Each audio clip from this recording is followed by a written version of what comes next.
discussed that part of the novel yet, but it is a part of the novel. So today maybe she will discuss that. She Yes. was talking So, about the characters yesterday. Yeah, and eventually she will talk about it. and I have sent you on WhatsApp. I have sent you that hierarchy also of different classes, different designations that they gave to the noble class. Yes, ma'am. If you would Yes, have ma'am. gone through, then king or queen is there, then duke, then earl, and then how count and viscount and all these structures that they had. Right? Even today, you would be hearing news of Prince Charles, Prince Harry, and how Prince Harry and Meghan from US. Yes, ma'am. Are you following that news?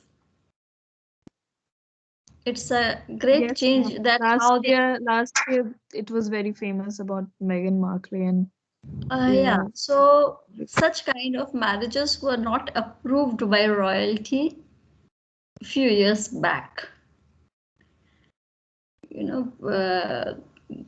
Queen Elizabeth's uncle, whoever is Queen Elizabeth at present, that Elizabeth II, her uncle had married a divorcee and a person from US, lady from US, and he had to abdicate the throne. So Elizabeth's father came on the throne. He had to take the kingship. He was the younger brother, just because he married out of royalty. Right. So this gulf between the noble class and working class is very, very deep. Now, coming back to our look back in anger. Come back to this and okay, let me come to the presentation, straight away to the presentation. So just give me a second. Can you see the presentation now? Yes, ma'am. yes, ma'am. Okay, so let me begin with the very last slide that I had made, because play you have been reading. So just hold on. Yeah, from here to we begin. First of all, I told you about the angry young man. So who were these angry young men in early 20th century or mid 20th century, you may say? Who were these early young men? Working, working class, Working basically. class. Working class, middle class men. Working class, middle class British playwrights, novelists. Now they were the pass outs from the university. They were educated people.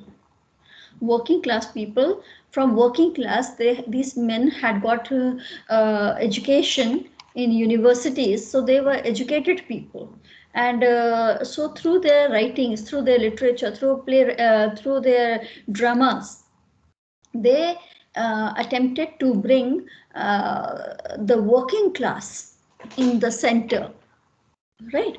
Because these working class people, they had always stayed in the margins of the society, on the fringes. They had never got central position, they had never got attention, right? So this the attempt by these authors is that this class which had never gotten attention should now get attention. So in their in their place, these people, working class people, they get the prominence. They are writing stories about the middle class or working class. So while they are doing that, they express scorn, dissatisfaction, their hatred that these people are not working and yet they are so rich they don't have to worry about their work. Doing work is considered as derogatory. So these people from the working class who have got education and who have now taken to the literature, and through literature, through their plays, they are trying to bring the working class to the center. So in their place, they express scorn and dissatisfaction with the socio-political order. Socio-political in society and in the political setup. The order that is created or constructed in the society and in the political setup is that the noble class stands at the top. They rule, they decide, and the working class have to merely follow the instructions that are being given by the upper class people. This working class has got no say in the national issues, in the social issues, in the political issues. Okay, so the first of the angry young man and probably the biggest shock to the system of British theatre since Edward of Shaw. This PF, PF 37, you can delete it, omit it. It has, by mistake, it has come. It is actually the quote from where this quote has been taken. No? You just don't need to remember who said this.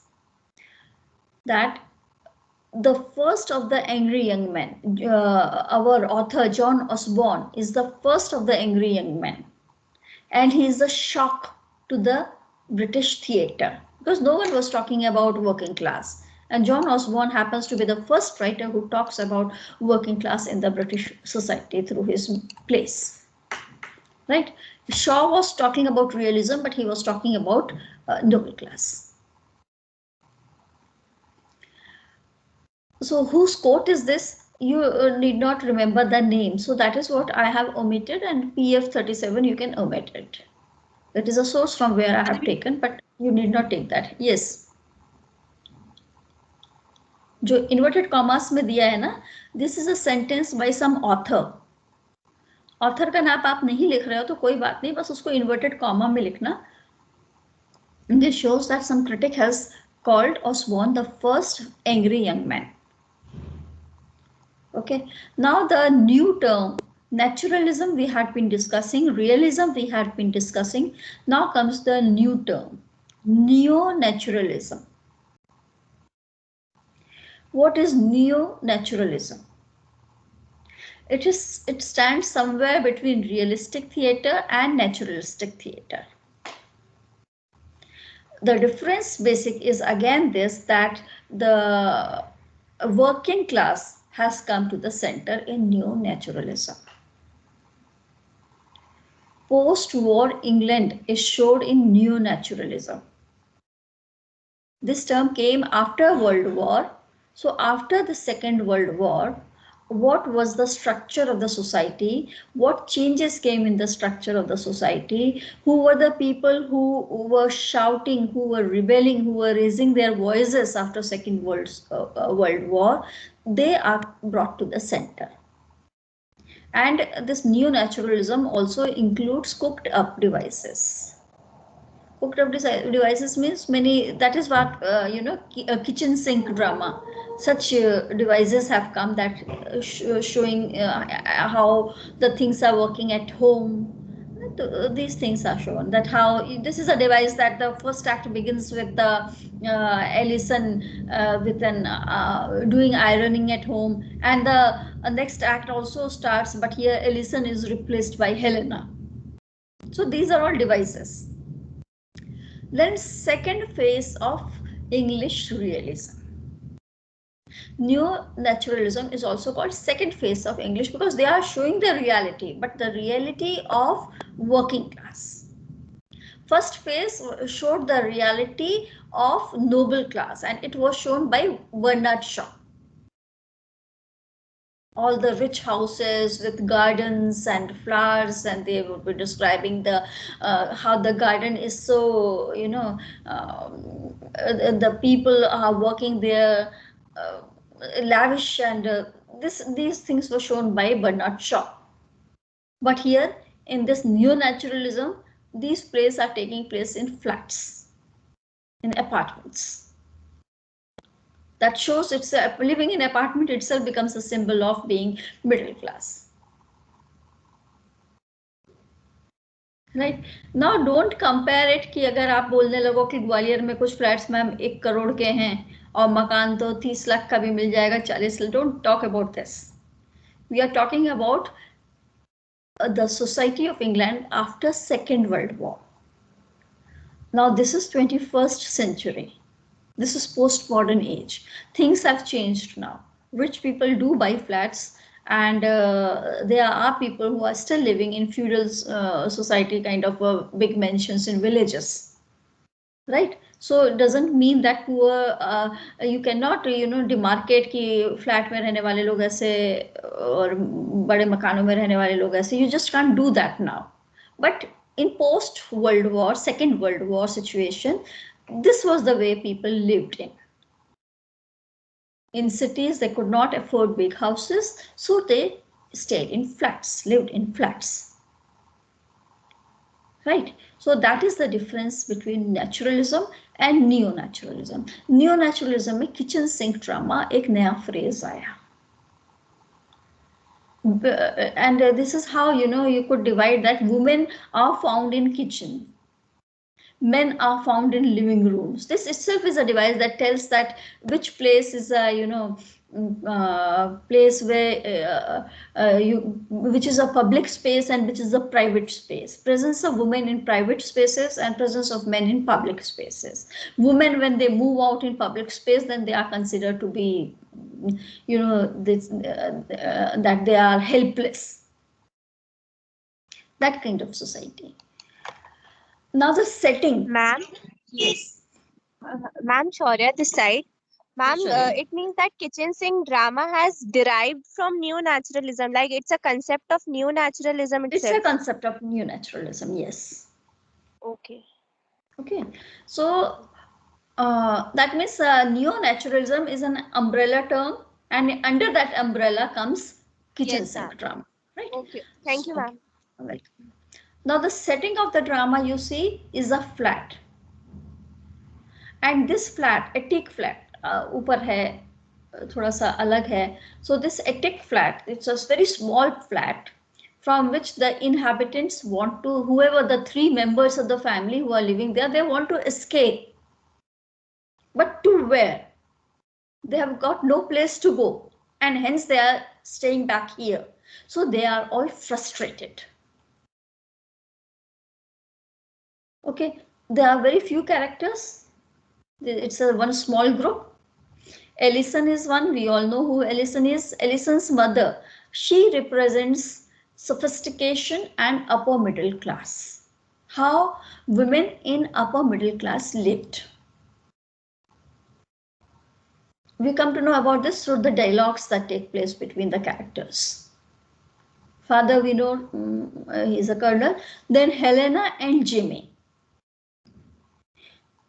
Exactly, we cannot put Helena into upper class or lower class, but they are not, they do not belong to middle class or lower class, but they are not in upper class too.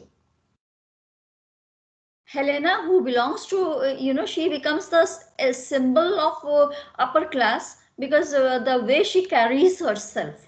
But see the space where she is moving.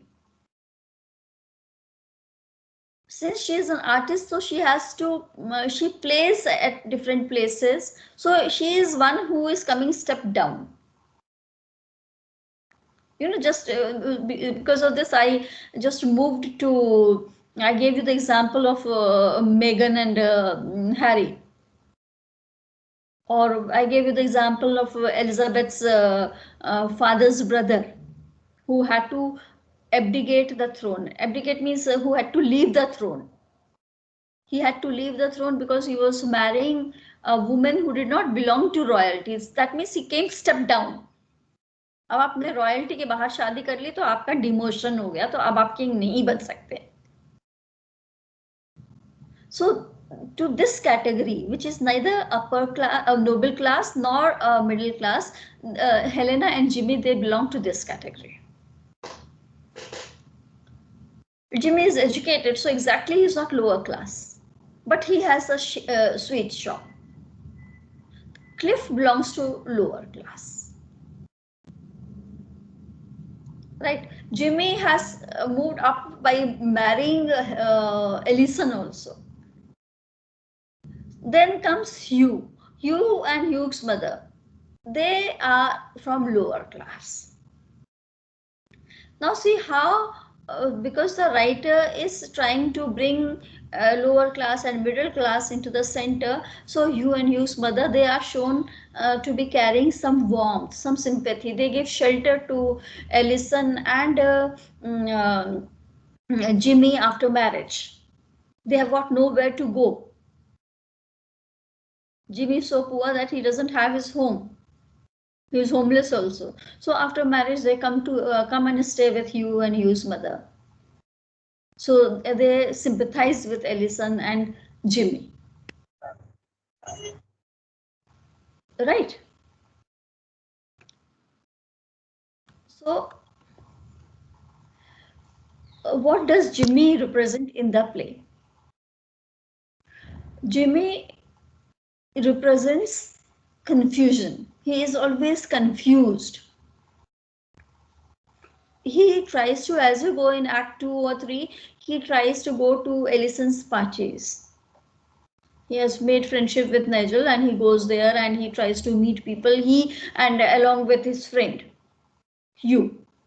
Soon after marriage, first year of the marriage, they are trying to move in that society. They are making fun of the people there.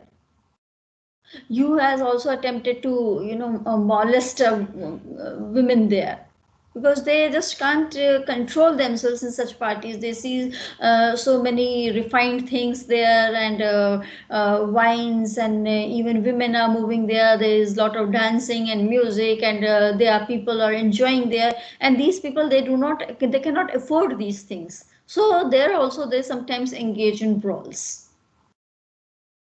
So Jimmy experiences confusion between the classes. He has received education and he is intellectual also. But he is selling sweets. He is stuck in poverty. He is not having proper job, good job. So this is what Jimmy represents in the play. This was the position of youth, state of youth after Second World War in England. The play ends with usual reconciliation. Ellison has written back. She has a child also now, and Helena realizes that she has wronged her own friend. She is doing something which is immoral. So that kind of reconciliation. This we are not talking about now. But what we see in the play, this play brings new sense of reality. New sense of reality means how the world is now changing. How world is changing? Politically it is changing, because monarchy's power is decreasing and parliament's power is increasing. Democracy is getting foothold. Democracy is becoming stronger. Then the world is also changing intellectually. It is not only rich men who are getting education, poor men are also getting education. Okay, I am deliberately speaking the word men because women are not shown there. So it is men we see that they are getting education.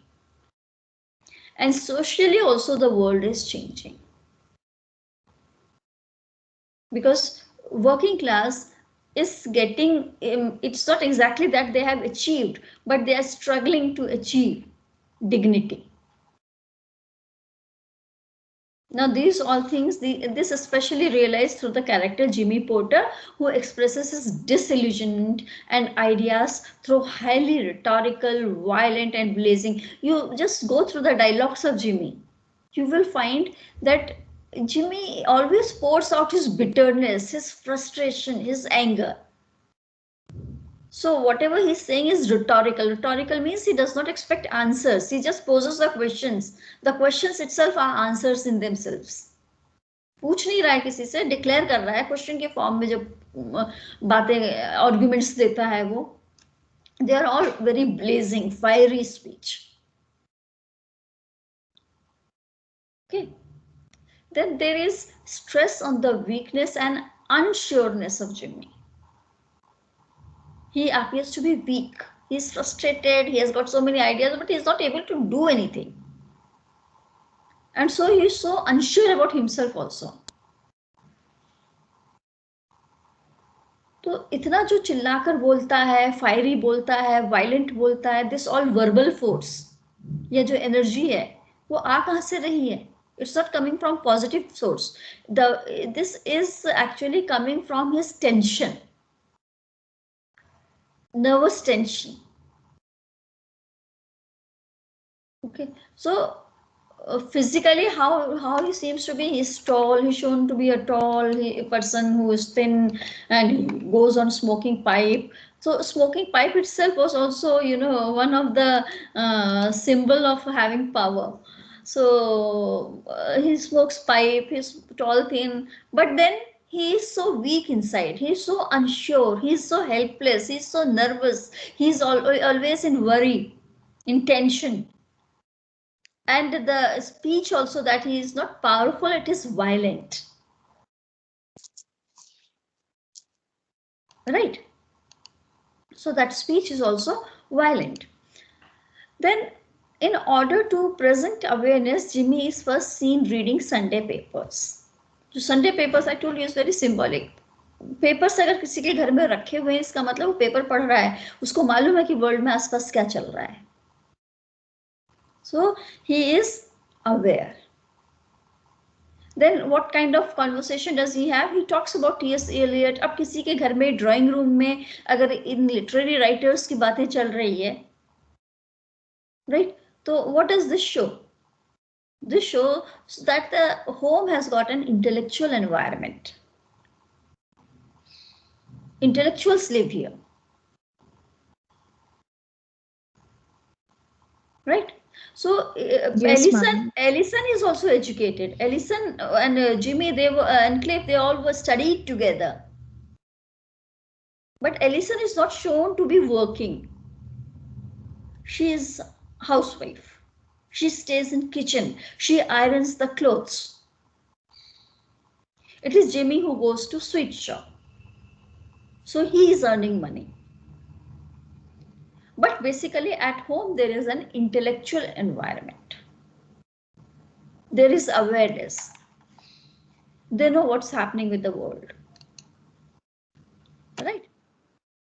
So this was again that I now coming to Allison's father. Allison's father, we know, is Colonel Redfern,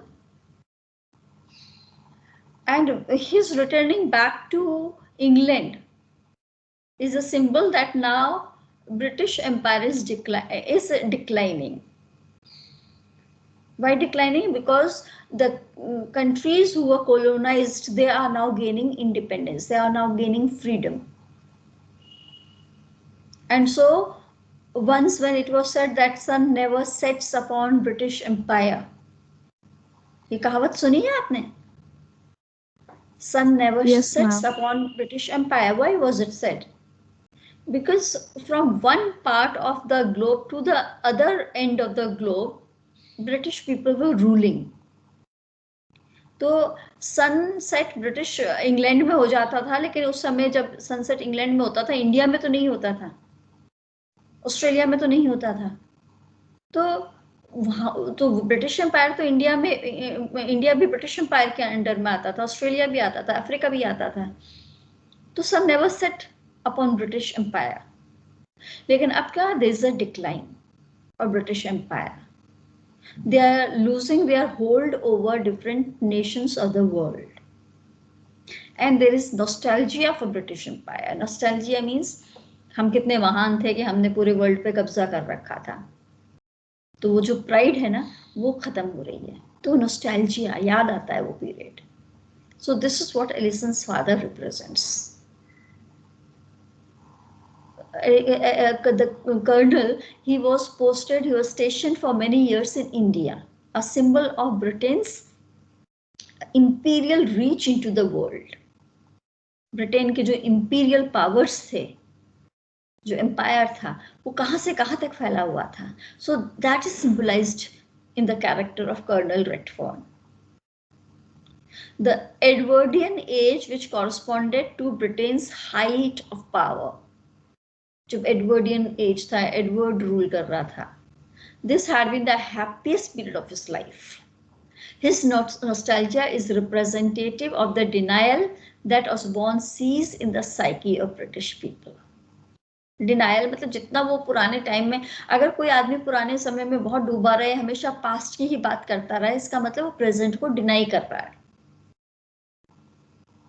This colonel is always, remembering the period when he was stationed in India, he did what and how the British Empire was expanded. So this means that he's so nostalgic about the past that he's denying the present, that today world is changing, except that.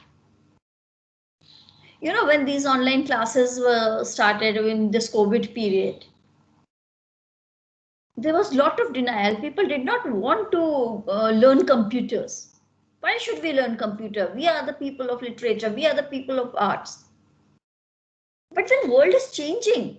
It is not just COVID. Just realize this is 21st century and technology is just advancing at such a fast rate. Don't you want to learn new things? It's a new world. If you just remain in nostalgia, अरे पुराने समय में तो ऐसे pen से लिखा जाता था, ऐसे कॉपीज जमा, ऐसे क्लासेस लगती थी, तो now what? If you cannot get that, would you stop getting your education? Would you stop giving education? You have to learn new ways. You just cannot remain lost in, oh, those were the golden days, right? So we have to move forward. We have to make advancement in our personality.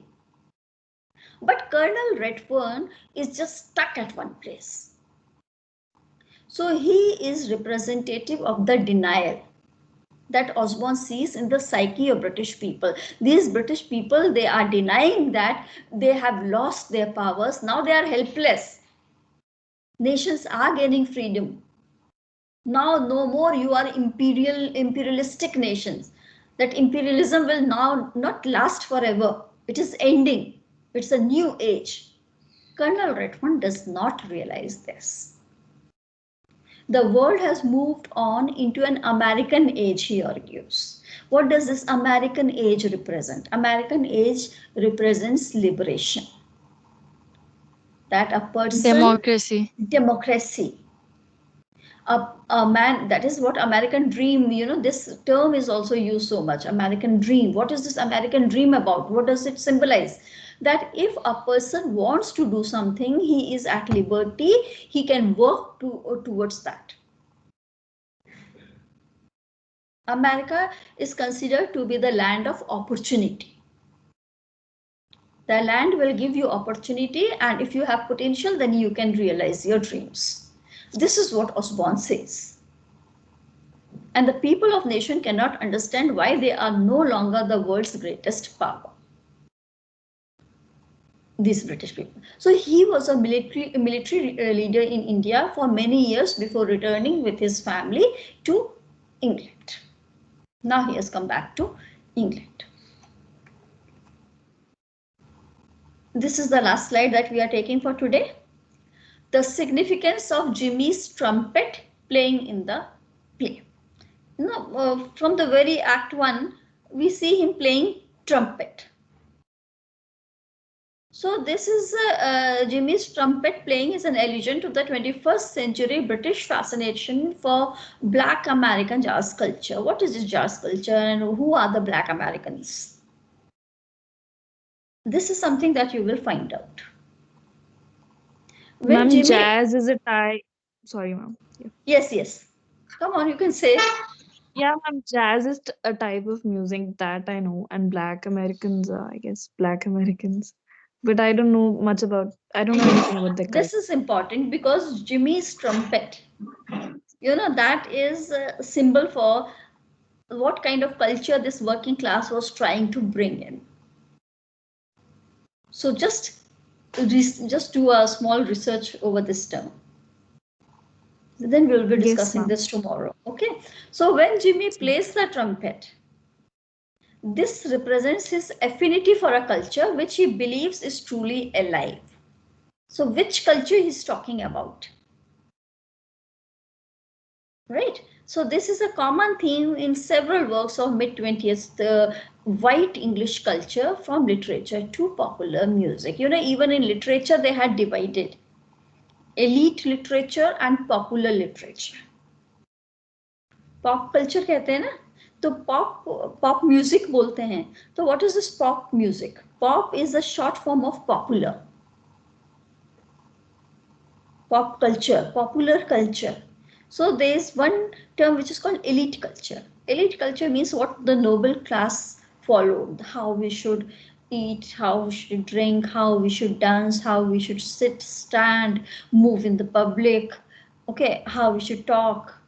Women should not laugh loudly, they should not be heard, right? So these all things, that is elite culture.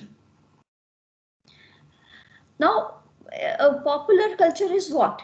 Popular culture is the culture of working class. So even literature was divided into elite literature and the popular literature. Popular literature means जो आप जो ये novels वगैरह सब general आती है ना, जो literature में नहीं पढ़ाया जाता. So this term jazz culture is important to understand. What does it? Osborne suggests here that the black jazz culture is an embodiment of a natural humanity. Now you would be taking the picture of this slide and just see what these terms are. This is a new term that we have introduced in the class today. So Jimmy's anger is a result of not being able to live in such a society, and his trumpet playing is a symbol of his attempt to connect with such a life. He wants to live in that society, in that kind of culture. But British culture is not allowing him to live in such a culture, in a society. British society is not promoting that kind of culture. Okay, and so what he has got the trumpet in that hand, and on the trumpet he can at least play that kind of music. So playing that kind of music suggests that he wants to be the part of that culture, but he's not being able to. Ma'am, can you please explain the term natural humanity? Yes, we shall be doing. This is what I just incomplete thing that I want to leave in the class today, so that you explore it over internet how much you can. Then we shall discuss it tomorrow. Okay, ma'am. Because this, just I'll leave a hint of it. When you talk about elite, Ma'am, yes. even one thing, like it is shown in the play that in Act 1 he plays the trumpet when Helena comes in the house, and in the third act he plays when Ellison comes in the house. So like, is it even representative of something, like why does he play trumpet only when they comes in the house? No, this is a continuous process that he's doing. He is always playing, and these ladies find him always playing this trumpet. Always, all the time. All the time. He plays this trumpet. At home, whenever he is at home, he is engaged with his trumpet. Okay, ma'am. Okay, so the sound of the trumpet playing shows the dominance of Jimmy even in his absence on stage. He's not on the stage, but he is playing trumpet. Yes, ma'am.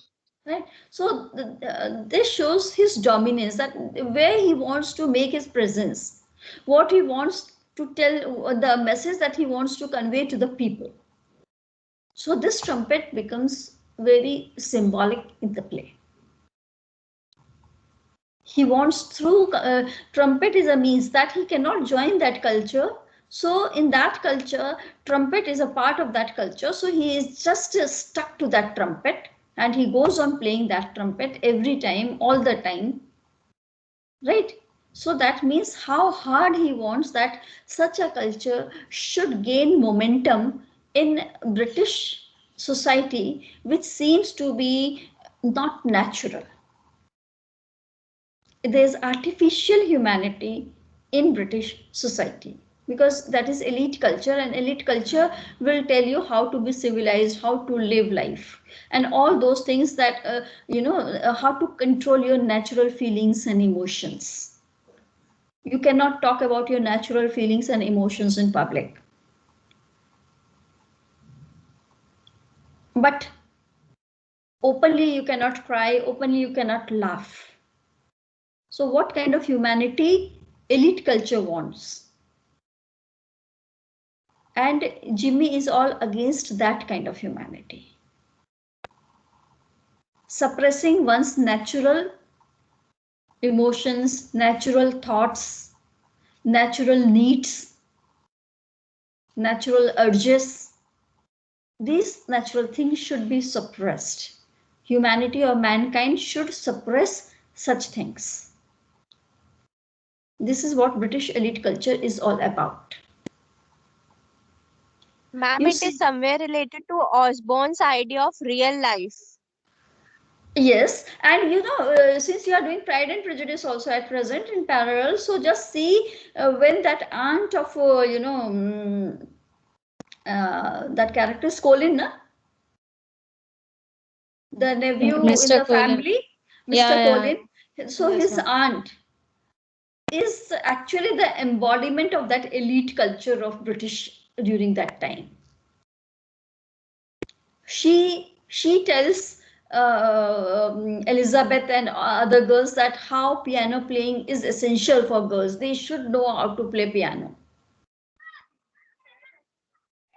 For girls, education was not important. For girls at that time, accomplishment was important. A girl should not be educated, but girls should be accomplished. That means that girls should not have education of, say, maths and science and technology, law. ये सब लड़की के लिए जरूरी नहीं है. But what is important, that she should know knitting, she should know embroidery, she should be able to sing, and she should be able to play piano, and she should know housekeeping. So that is what is meant by accomplished. She should have pleasing manners. She should have a smiling face and a healthy body. That tight corsets that the girls were, girls had to wear to show that how thin waist they had. So that is what is humanity according to them, and that is artificial, right? Yes, So ma'am. this we will be discussing tomorrow. For today, I think this is enough, and just try to explore these terms. Okay, Yes, ma'am. and Thank you, ma'am. most welcome. Thank you, ma'am. Most welcome. Ma'am, can we have photos Yeah, sure. of the class? Yes, yes. Please switch on your videos so that we can have that class photo, and post how many students were present in the class today. That is also very important now, because I have to give those details daily for my class, right? And I think you are reading the play and all the three acts you all have read so far, because the more Yes, you ma'am. read, and even if twice and thrice you read that same play, those lines again and again, you see how the meanings will become clear, right? Okay, so now can we leave the class? Yes, ma'am. Yes, ma'am. Okay, thank you then. Bye bye, have a nice day. Same to you. Thank you, Thank ma'am. you, ma'am.